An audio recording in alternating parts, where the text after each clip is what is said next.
7ஆம் அதிகாரம் 45-46 வசனத்தை வாசிக்க கேட்போம். 6 மணி நேரம் முதல் 9 மணி நேரம் வரைக்கும் பூமி எங்கும் அந்தகாரம் உண்டாயிற்று. 9 மணி நேரத்தில் இயேசு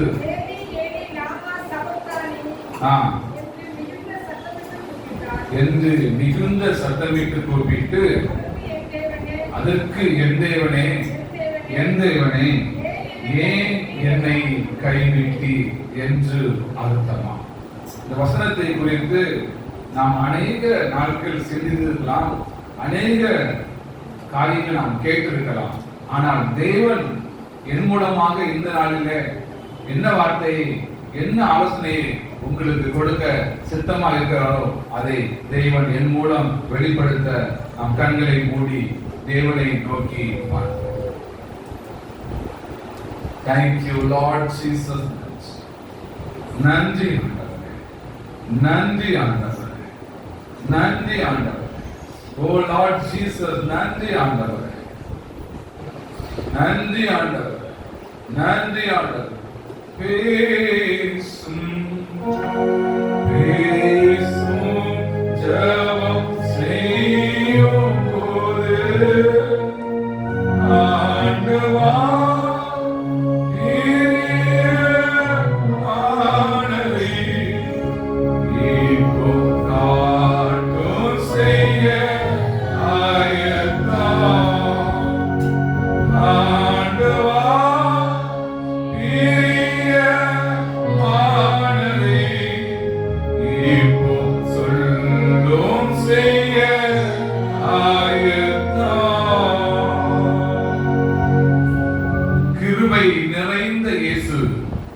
மகனே, நீ நினைக்கிறது ஒன்னா இருக்கலாம், கர்த்தர் செய்யும் காரியம் வித்தியாசமாயிரு.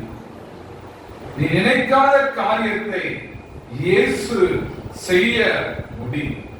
நீ நினைக்கிறா, என் தேவனே என் தேவனே ஏன் எனக்கு இந்த வேதனை, ஏன் எனக்கு ஒரு வேலை இல்லாத நெருக்கம், ஏன் எனக்கு இந்த கஷ்டம் என்று கலங்குகிற மகளே, தேவன் சொல்லுகிறார், உனக்கு ஒரு வழிவாசலை உண்டாக்க இயேசுவால முடியும். நீ கர்த்தர் சொல்லுகிற வார்த்தைகளுக்கு இன்னும் கவனமாய் செய். கர்த்தர் உன்னோடு இருந்து உனக்கு சரியான காரியத்தை இயேசு அறிந்திருக்கிறார். அதை செய்ய அவர் உண்மை உள்ளவராக இருக்கிறார். Thank you Lord, mighty Jesus, wonderful Lord. நன்றி ஆண்டவர், நன்றி ஆண்டவர். திக்கற்ற பிள்ளைகளுக்கு தேவன் சகாயம் பண்ணுவேன் என்று சொல்லுகிறார். நான் திக்கற்றவனாய் இருக்கிறேன், நான் திக்கற்றவனாய் இருக்கிறேன் என்று எண்ணுகிற மகளே, தேவன் சொல்லுகிறார், உன்னை எல்லாரும் கைவிடலாம். இயேசு சொல்லுகிறார், நான் உன்னை கைவிடுவதில்லை, நான் உன்னை மறப்பதில்லை. உன்னை தோழி மேல் சுமந்து நடத்த அவர் உண்மை உள்ளவராக இருக்கிறார். நீ இன்னும் ஜெபி, இன்னும் துதி, இன்னும் பாடு, இன்னும் கர்த்தருடைய மகிமையை காண்பாய். நன்றி நன்றி நன்றி. Thank you Lord. எனக்கு இந்த பலவீனம் வந்துவிட்டது என்று கலங்குகிற மகளே, காலம் முழுவதும் என் தேவன் என்னை கைவிட்டு விட்டாரோ, இந்த பலவீனத்துக்கு நான் அடிமையோ என்று நீ கலங்கலாம். தேவன் சொல்லுகிறார், நீ நினைக்க மாதிரி அல்ல, அதை இலகுவாய் மாற்ற முடியும். டாக்டர் சொல்லலாம், உன் வாழ்க்கை இவ்வளவுதான், இப்படிதான் என்று உனக்கு ஒரு லிஸ்ட் போட்டு சொல்லலாம். தேவன் சொல்லுகிறார், என் தேவனே என் தேவனே என்னை கைவிட்டு விட்டீரோ என்று நீ கலங்கலாம். தேவன் சொல்லுகிறார், உன்னை நடத்த வேண்டிய விதத்தில் நடத்துவேன், உன்னை ஆசீர்வதிக்க வேண்டிய விதத்தில் ஆசீர்வதிப்பேன், உன்னை பெருக பண்ணவும் கர்த்தரால முடியும். நீ நினைக்கிறார், என் மகனுடைய திருமணம் எப்படி, நான் எப்படி பார்க்க போகிறேன், இப்பொழுதே நான் இவ்வளவு வேதனைப்படுகிறேனே என்று கலங்காது. தேவன் உனக்காக சகலத்தையும் செய்ய இயேசுவால முடியும். என்று நம்பிக்கையோடு இன்னும் ஜெபி, இன்னும் துதி, தேவ மகிமையை இன்னும் காண்பாய் என்று தேவன் சொல்லுகிறார். Thank you Lord, thank you Jesus. அப்படியே செய்ய மாட்டவரே, அடியவனை மறைத்து பேசும் உம்முடைய மெல்லிய சத்தத்தை இன்னும் துணிக்க பண்ணும். என்னிலே வல்லமை பலன் ஒன்றுமே இல்லை. அன்பின் ரட்சகா, எங்களோடு இருந்து நடத்தும்படி உடைய பொறுப்பாளர்களை கெஞ்சி கேட்கிறேன் ஜீவனுள்ள நல்ல பிதாவே, ஆமென். ஹல்லேலூயா, ஹல்லேலூயா, ஹல்லேலூயா. கரங்களை தட்டி உற்சாகமாய் ஒரு பாடலில் ஒரு கவியை பாடுவோம். ஜீவிக்கிறார் இயேசு, ஜீவிக்கிறார், என் உள்ளத்தில் அவர் ஜீவிக்கிறார். இந்த பாடலை நான் ஒரு கரங்களை தட்டி உற்சாகமாய் பாடுவோம். செங்கடல் அவர் சொல்ல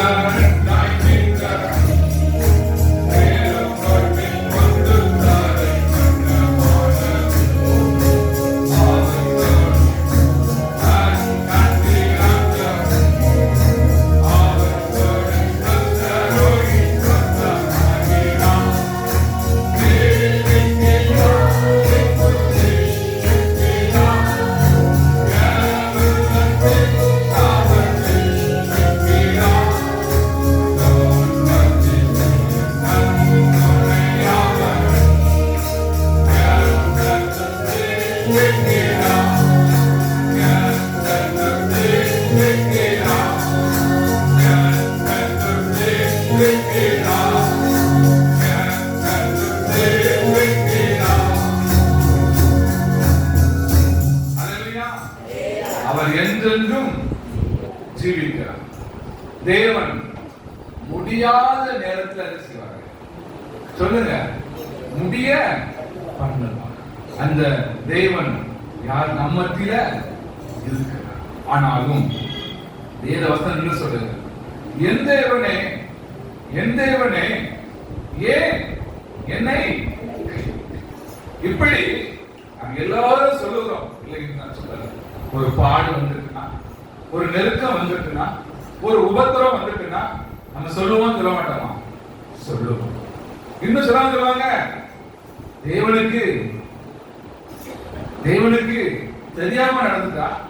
இன்னும் சொல்லாம, தேவனுக்கு கண்ணு இருக்கா, அவர் பார்க்கலையா, இப்படி எல்லாம் ஒவ்வொரு விதமாக சொல்லுவான். ஆனாலும் இயேசு சொல்லுகிறார், என் தேவனே, என் தேவனே ஏன் என்னை. அதே வண்ணமாக அதே வார்த்தையை சங்கீதங்களில சங்கீதராஜா தாவீது ராஜா சொல்லுகிறான். எப்படி சொல்லுகிறான்? சங்கீதம் 22ஆம் அதிகாரத்தில 1ஆம் வசனத்தில் என்ன செய்யப்படுகிறது? சொல்லப்படுகிறது, என் தேவனே, என் தேவனே ஏன் என்னை கைவிட்டீர் என்று சொல்லப்படுகிறது. இது பழைய ஏற்பாட்டிலே ஒரு தாவீதின் ராஜாவுக்கு வந்த சரித்திரம் உங்க எல்லாருக்கும் தெரியும். அவருடைய வாழ்க்கையில என்னென்ன என்னென்ன வேதனை, என்னென்ன நெருக்கம். அந்த நேரத்துல அவன் சொல்லுகிறான், என் தேவனே என்னை கைவிட்டுட்டீங்களா? என் சாவு நாள் குறிக்கப்பட்டு விட்டது. எப்படி நாள் குறிக்கப்பட்டிருந்தது? சவுல் ராஜா யாரை கொல்ல திட்டப்பட்டிருந்தார்? சொல்லுங்க, தாவீதை கொல்ல திட்டம் போட்டு. அப்பொழுதுதான் ஆண்டவர் ஒப்பு கொடுத்தாரா? ஒரு ராஜாவே ஒரு மனிதனை பிடிப்பதற்காக திட்டம் போட்டார். அந்த நேரத்திலும் தேவன் அனுமதிக்காமல் ஒன்றும் சொல்லுங்க நடக்க. அதுக்கு எக்ஸாம்பிள் எப்படி திட்டம் போட்டா ஒரு அநேகம் உங்களுக்கு தெரியும். சில நேரம் கடந்து சொல்லுது. ஏன் அவர் எப்படி திட்டப்பட்டா? இதே மாதிரிதான் இந்த உலகத்துல நடக்கு. எப்படி நடக்கும் தெரியுமா? அவர் என்ன செய்தாரு? சவுல் ராஜா என்ன செஞ்சாரு தெரியுமா? கடந்த நாள்ல சொன்னேன், தன்னுடைய மகளுக்கு சொல்லுங்க யாரை ஏற்படுத்தி கொடுத்தாரு? தாவீது மருமகனாக. சொல்லுங்க, அதுக்கு பிறகு என்ன செஞ்சாரு? அவரை கொல்ல வேண்டும் என்று அழைத்தார். ஆனாலும் தேவன் சொல்லுகிறார், நான் உன்னோடு இருக்கிறேன், உண்மையில ஒருவனும் கை போடுவது. இவன் அப்பதான் அழுதுப்பான், என் தேவனே என் தேவனே கைவிட்டான். இப்படியே நான் வாழணுமா, நான் இப்படியும் இருக்கணுமா, இப்படிதான் நீங்கள் நானும் கலங்குகிறோம். தேவன் சொல்லுகிறார், அதே ராஜாவை கொல்லதற்கு தாவீதுக்கு கையில தேவன் நினைச்சிருக்காரு, மாட்டி ஒப்பு கொடுத்தார். அவன் சொன்னான், நான் என்ன செய்ய மாட்டேன், உன்னை சொன்னான சொல்ல தேவன் சொல்லுகிறார், நீங்கள் பழிவாங்க நீங்கள் சொல்ல வேண்டாம். தேவன் உங்களுக்காக என்ன செய்வார், செய்ய வேண்டியதை செய்வார். அற்புதம் செய்ய வேண்டுமா, அற்புதம் செய்வார். அதிசயம் செய்யணுமா, அதிசயம் செய்வார். ஏன் இந்த இயேசு சிலுவையில தொங்கிக் கொண்டிருக்கும் பொழுது பூமி எங்கும் சொல்லுங்க அந்தகாரம் உண்டாயிடுச்சு. ஏன் அந்தகாரம் உண்டாயிடுச்சு? இயேசுவின் மேல அவர் எப்பொழுதும் பிதாவின் முகத்தை தரிசிக்கிறவர், பிதாவோடு பேசுகிறவர், அவருடைய சொந்த குமாரன். நாம் நம்முடைய பிள்ளை தகப்பனாரை விட்டு பிரியும் பொழுது நம் பிள்ளை எப்படி இருக்கும் சொல்லுங்களேன்? எப்படி அழும், எப்படி கண்ணீர் வடிக்கும்? அதே மாதிரி இயேசுவை பிதாவின் முகம் சற்று அவருக்கு மறைக்கப்பட்டது. அப்பொழுதுதான் இயேசு சொல்லுகிறார், என் தேவனே என் தேவனே ஏன் என்னை அந்த அவர் மேலே உலகத்தில் உள்ள அனைத்து பாவங்களும் இயேசுவின் மேல சுமத்தப்படுகிறது. அவர் முகம், பிதாவின் முகம் மறைக்கப்பட்டு அவர் தேவனை நோக்கி கூப்பிட்டார். தாவீது கூப்பிட்டது போல இயேசுவும் பிதாவை நோக்கி கூப்பிட்டார் என்று நாம் சொல்லலாம். ஆனாலும் பூமி எங்கும் சொல்லுங்க அந்தகாரம் உண்டாயிற்று. அந்த அந்தகாரம் எப்படி இருந்தது சொல்லுங்க? இருளாக மாறுவதற்கு பகலிலே இருள் மாதிரி செஞ்சிச்சு. அப்பொழுதுதான் தேவன் சொல்லுங்க, ஏன் என் முகம், பிதாவின் முகம் எனக்கு மறைக்கப்பட்டதோ என்று நினைத்து பார்க்கும் பொழுது தேவன் சொன்னார், கலங்காதே, பயப்படாதே, உன்னை நடத்துவேன். அதற்கு நான் சொல்ல வேண்டுமானால், என் தந்தை கடந்த நாட்களிலே இமாச்சல பிரதேசத்தில் கடைசியாக சொன்ன வார்த்தை என்ன தெரியுமா? ஒருவரும் கிரியை செய்யக்கூடாத ராக்காலம் வருகிறது. அது எங்க இருக்கு தெரியுமா? யோவான் 9ஆம் அதிகாரம் 4ஆம் வசனத்தை வாசிப்போம். யோவான் 9ஆம் அதிகாரம் 4ஆம் வசனத்தை வாசிப்போம்.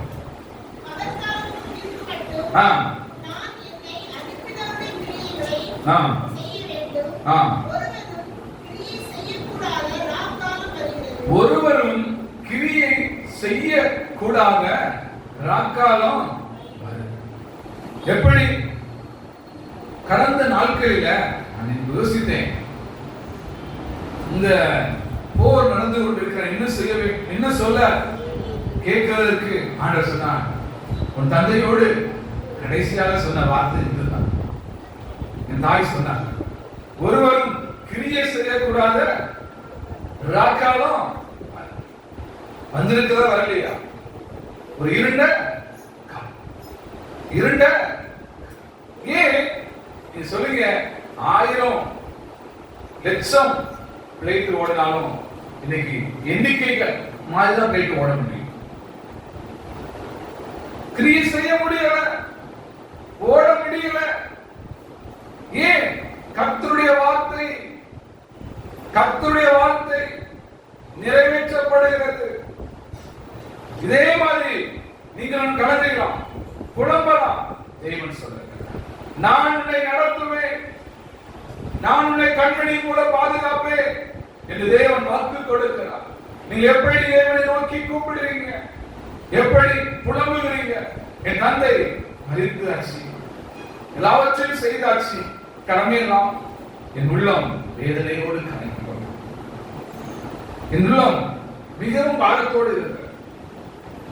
நான் என்ன செய்ய வேண்டும், நான் எப்படி இந்த காரியங்கள்லாம் செய்ய வேண்டும் என்று கலங்கி கொண்டிருக்கும் பொழுது ஒவ்வொருவரும் நீங்க ஜெபித்திருப்பீங்க. நான் இல்லைன்னு சொல்லல, ஒவ்வொரு விதமா ஜெபித்திருக்கலாம், ஒவ்வொரு விதமான ஆலோசனை கொடுத்திருக்கிறேன். ஆனாலும் ஒரு சகோதரி வெளி தேசத்துல இருந்தாங்க. ஆனாலும் என்னால இன்றைக்கு நான் என்ன பேச வேண்டும் என்று ரொம்ப யோசித்து நேற்று 11 மணி அளவுல நான் வந்து கொண்டிருக்கும் பொழுது தேவன் சொன்னார், நான் உன்னை நீ கலங்கினார் என் தேவனே ஏன் என்னை கைவிட்டேன் என்று நீ கலங்கிற நேரம் உண்டல்லவா? அப்பொழுது அவங்க என்னை விசாரிப்பதற்காக பேசினாங்க. ஒரு 40 நாள் கழித்து பேசினாங்க. நானும் ஜெபிக்க சொன்னாங்க, ஜெபித்தேன். சில ஆலோசனைகளை சொல்ல வேண்டியதை சொன்னேன்.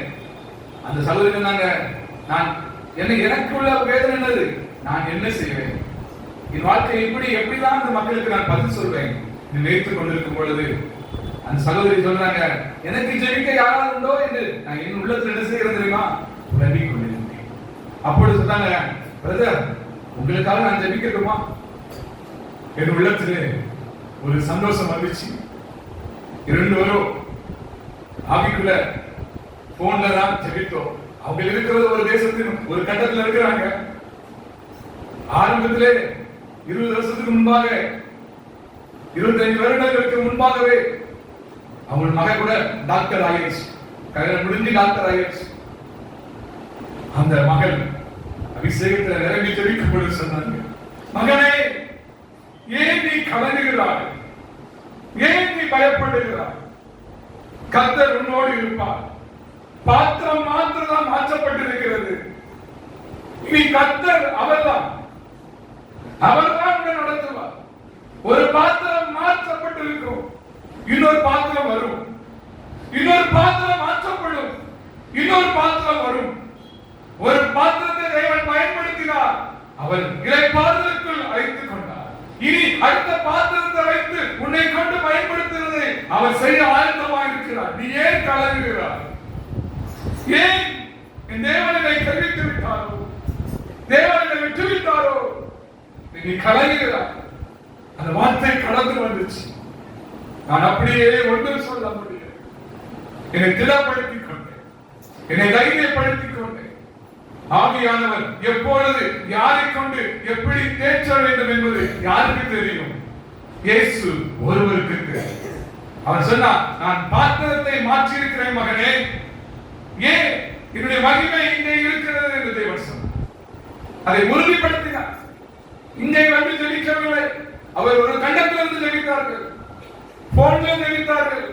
தேவனுடைய வார்த்தை என்ன செய்கிறது தெரியுமா? வெளிப்படுகிறது. தேவனுடைய மகிமை வெளிப்படுகிறது. பாத்திரம் மாற்றப்பட்டுக் கொண்டே இருக்கும். ஆவியானவர் கிரியை செய்து கொண்டே இருப்பேன் என்று சொன்னார். நான் கொஞ்ச நாள் பயன்படுத்தப்பட்டேன், அதுக்கு ஒரு அடுத்த பாத்திரம் வரலாம். தேவன் கிரியை செய்து கொண்டு இருப்பார். ஒருவரும் கிரியை செய்யக்கூடாத ராக்காலம் வந்தாலும் கர்த்தர் கிரியை செய்து கொண்டே இருப்பார். ஹல்லேலூயா, ஹல்லேலூயா. அவர் கைவிடுவதில்லை, அவர் மறப்பதில்லை, அவர் மறந்து போவதில்லை. அந்த வேத வசனத்தை சொல்லி அவங்க அங்கிருந்து ஜெபித்தார். என் தந்தையின் மூலமாக ரட்சிக்கப்பட்டு ஆவிக்குள் ஆக்கப்பட்டு அவங்க கணவர் மனைவியுமாக இன்னும் வேலை செய்து கொண்டு தூர தேசத்தில் பணிபாற்றி கொண்டிருந்தாலும் கர்த்தரை ஊழியத்தை செய்து கொண்டிருக்கிறார். அந்த ஆவியில தேற்றப்பட்டேன். நீங்கள் எப்படி தேற்றப்பட வேண்டும்? இன்னும் ஜெபியுங்கள். தேவன் உங்களையும் தேற்றுவார், என்னையும் தேற்றுவார். ஒருவருக்கு ஒருவர் என்ன செய்ய வேண்டும் சொல்லுங்க? ஜெபத்துல தான் செய்ய வேண்டும். முதலாவது தாங்க வேண்டும், இரண்டாவது நீங்கள் கொடுத்து தாங்க. இரண்டாவது காரியம் அந்த சகோதரி அப்படியே சொன்னார். கேட்கும் பொழுதுதான் தேவன் சொல்லுவார், சும்மா சொல்ல மாட்டார். ஆண்டவரே, இந்த மகனுக்கு நான் என்ன ஆலோசனை கொடுக்க வேண்டும், என்ன சொல்ல வேண்டும்? அப்படியே புலம்பி ஜெபிப்போம் சொன்னாங்க. மகனே பயப்படாதே, பாத்திரம் மாற்றப்பட்டிருக்கிறது. ஆவியானவர் என்ன செய்கிறார்? அங்கே இருக்கிறார், கைவிட மாட்டார் என்று இந்த வார்த்தை வந்தவரை என் உள்ளம் என்ன செய்கிறது? தேவனே உன்னோடு இருக்கிறேன் என்று சொல், உன்னை நடத்துவேன் என்று சொல், உன்னை போஷிப்பேன் என்று சொல், உன்னை உடந்து வைப்பேன் என்று சொல். என் தேவனே, என் தேவனே ஏன் என்று நான் புலம்பலாம். தேவன் சொல்ல, நான் என்ன செய்வேன்? இருக்கிறேன், நான் உன்னை நடத்துவேன், நான் உன்னை பாதுகாப்பேன். இதுதான் நான் தேவனுக்குள்ள கடந்து வர வேண்டும். தேவன் உங்களையும் என்னையும் நடத்த அவர் உண்மை உள்ளவராக இருக்கிறார். Thank you Lord. எல்லாம் ஆகும் என்று சொன்னது போல அவரால ஆகாதது ஒன்றுமே கிடையாது. ஆனா நீங்களும் நானும் ஒப்பு கொடுக்கும் பொழுது, அர்ப்பணிக்கும் பொழுது தேவன் அற்புதங்களை செய்வார், அதிசயங்களை செய்வார். கலங்க வேண்டாம், பயப்பட வேண்டாம். தேவன் கிரியை செய்ய அவர் உண்மையுள்ளவராக இருக்கிறார். Thank you Lord Jesus. இன்னும் வெளிப்படுத்தல் 21ஆம் அதிகாரம் 25ஆம் வசனம் அதை வாசிப்போம். வெளிப்படுத்தல் 21ஆம் அதிகாரம் 25ஆம் வசனம். அப்படியே ராக்காலம் இல்லாதபடியால் அது வாசல்கள் பகலில் அடைக்கப்படுவதே இல்லை. உலகத்தாருடைய மகிமையையும் கனத்தையும் அதற்குள்ளே கொண்டு வருவார்கள். ஹalleluya. தேவன் கொண்டு வருவார், தேவன் நடத்துவார். மனுஷன் நடத்த முடியாது. கர்த்தர் நடத்த சித்தமாயிருந்தால் அவர் எப்படி என்ன செய்வார்? நடத்துவார். ஏன் நீ பயப்படுகிறாய் என்று தேவன் சொன்னார். நீ கர்த்தர் சொல்லுகிற வார்த்தைக்கு மாத்திரம் நீ நடக்க வேண்டும் என்று தேவன் சொன்னார். மகளே, கர்த்தருடைய வார்த்தைக்கு நீ நட, அவர் நடத்துவேன் என்று சொன்னார். அன்று ஒரு பிரதர் போன் பண்ணி கேட்கும் பொழுது நான் என்ன சொல்ல வேண்டும் என்று சொன்னார். நீ பயப்படாதே, நீ கலங்காதே, தேவன் உன் நடுவிலே இருக்கிறார். எப்படி ஆண்டவரே நான் என்ன சொல்ல வேண்டும் என்று கேட்கும் தேவன் சொன்னார், மோசேயை பார்ப்பனே, கர்த்தருடைய வார்த்தைக்கு கீழ்ப்படிந்து எங்கே போய்விட்டார்? செங்கடல்ல போய் நிற்கிறார். எல்லாம் அழிந்து போய் நேரத்தில் வந்து விட்டார். யாராலும் செய்ய முடியுமா? எந்த மனுஷனாலும் செய்ய முடியாது. மகளே, உன்னை தேவன் தப்புவிக்க வல்லவராக இருக்கிறார். அப்படியே சொன்னேன். மோசேயை மாதிரி கீழ்ப்படிந்து கொண்டிரு மகனே, நீ ஜெபித்து கொண்டிரு, நீ செய்ய வேண்டிய வேலையை செய்து கொண்டிரு. யுத்தம் கர்த்தருடையது என்று தேவன் சொன்னார்.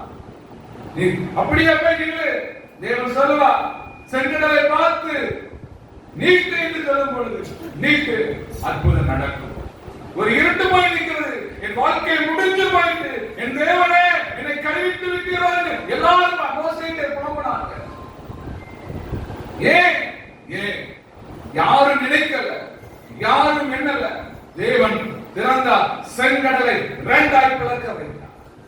கலங்காதே, உன்னை தப்புவிப்பேன், உன்னை கொண்டு சேர்ப்பேன், பயப்படாது. மகன் தேற்றப்பட்டார்.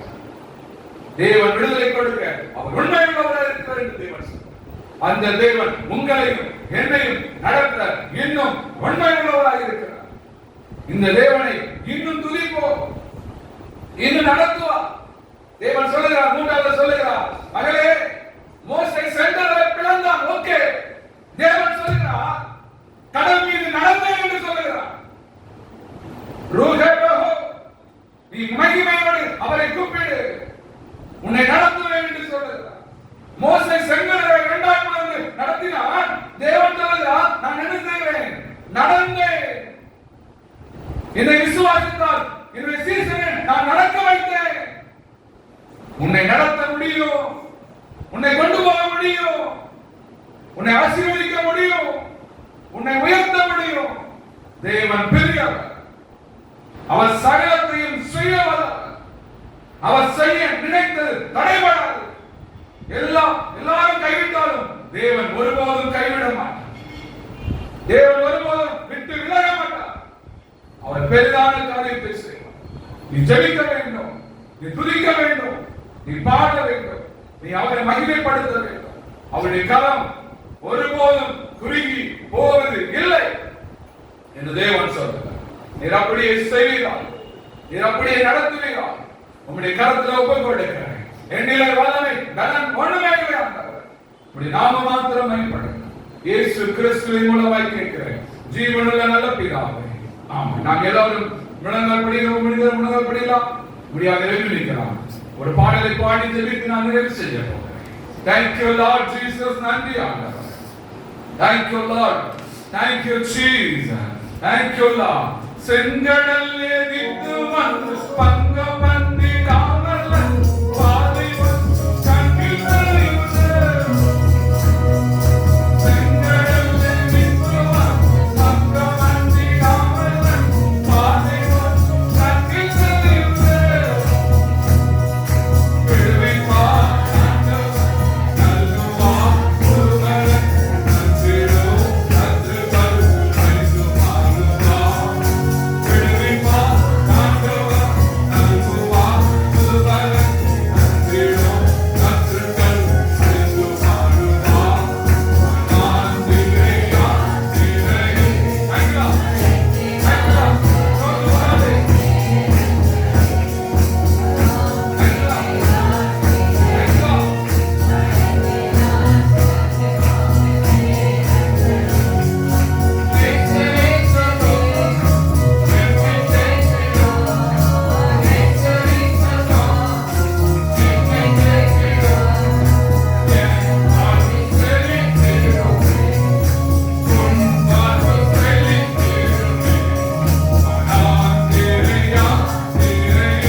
மாறுகிறது, முதுகு வலி மறைகிறது, கடன் பாரம் மாறுகிறது, நிந்தை மாறுகிறது, சிறையிருப்பு மாறுகிறது, உபத்திரவம் மாறுகிறது. உன் கண்ணீருக்கு முடிவு உண்டு, உண்டு, உண்டு. நிச்சயமாகவே முடிவு உண்டு. நம்பிக்கை மேற்கொள்ளாது. தேவன் ஒருபோதும் கைவிடுவதில்லை. தேவன் ஒருபோதும் உன்னை மறப்பதில்லை. அவர் நீ தாங்குவார், தப்புவிப்பார், ஏந்துவார், எந்தையுவார். அப்படியே செய்வீராக, அப்படியே நடத்துவீராக. ஹalleluya. பரமா ஆவியாத்துமா தேகம் அவர்